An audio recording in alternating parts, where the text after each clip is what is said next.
Bila shaka kazi ilikuwa ni nzuri sana. Saidi Nyanga, Brady Pina, mfungaji wa mabao mawili lakini top scorer kwa msimu huu, mabao 22.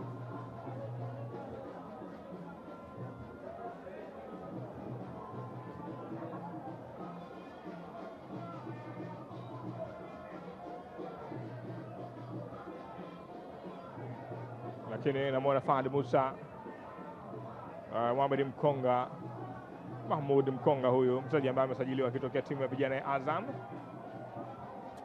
Matola, mfungaji wa mabao mawili, ambaye leo alikuwa katika wachezaji ambao hawajajumuishwa kwenye kikosi. Mohamed Kidawa, chungu ya mpira hiyo, fundi kweli kweli. Hapana shaka msimu huu umekuwa ni mzuri sana kwa upande wa timu ya Mlandege Mulamula. Mara ya mwisho walichukua ubingwa msimu wa mwaka 2019, 18-19. Kwa hiyo leo basi limeongozwa na Hassan Ramadhan Khamis, kocha Pele, miongoni mwa walimu ambao ni wakongwe kabisa, ambao wameanza kufundisha mpira tokea miaka 1995 hadi leo.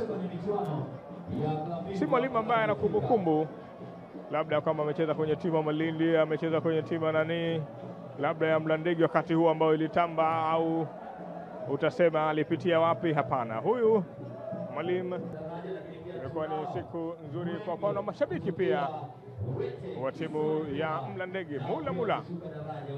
Hadithi inakwenda kuanza upya hapa, kwa maana wao watakuwa ni mabingwa kwa msimu huu wa 24-25 na wanakabidhiwa kombe hilo timu ya Mlandege, timu ya Mulamula, ambao wao ni mabingwa wapya wa ligi kuu ya Zanzibar msimu huu wa 24-25. Hapana shaka ni furaha kweli kweli, ni siku ya kihistoria.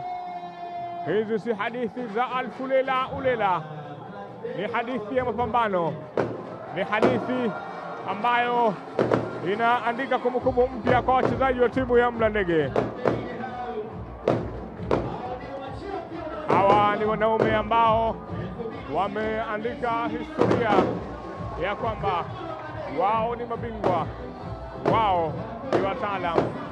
Mechi la ufundi lipongezwe na wao pia. Michuano ya klabu bingwa barani Afrika, ukisubiri michuano ya FA Cup kwenda kujua yule ambaye atatuwakilisha kwenye kombe la shirikisho. Lakini kwa mwaka 2024-2025 Mlandege, watoto wa mjini, wamekuwa machampion.